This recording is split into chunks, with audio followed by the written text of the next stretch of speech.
If the world were to become one country, it would be a vastly different place than it is now.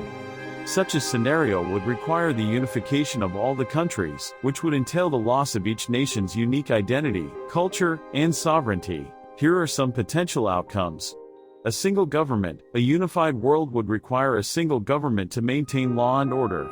This would mean the end of democracy as we know it, as there would be no need for countries to elect leaders. A common language. With people from all over the world living in one country, there would be a need for a common language. It is likely that English would become the lingua franca, but it would be a difficult adjustment for non-English speakers. A mixed culture. A unified world would result in a mixed culture that would be a combination of all the cultures of the world. There would be no more distinct national identities, and cultural practices and traditions would be blended. The end of wars. With no more nations, there would be no more borders or conflicts between countries. However, there would still be conflicts over resources, land, and ideology, so war might not completely disappear.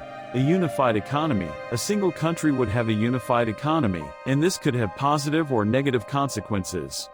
On the one hand, it would eliminate trade barriers, making it easier for people to buy and sell goods across the world. On the other hand, it could lead to an imbalance in wealth and power, with some regions having more resources and influence than others. In conclusion, a unified world would have significant implications for the way we live our lives. While it would eliminate some of the problems associated with nationalism and borders, it would create new challenges related to governance, language, and culture.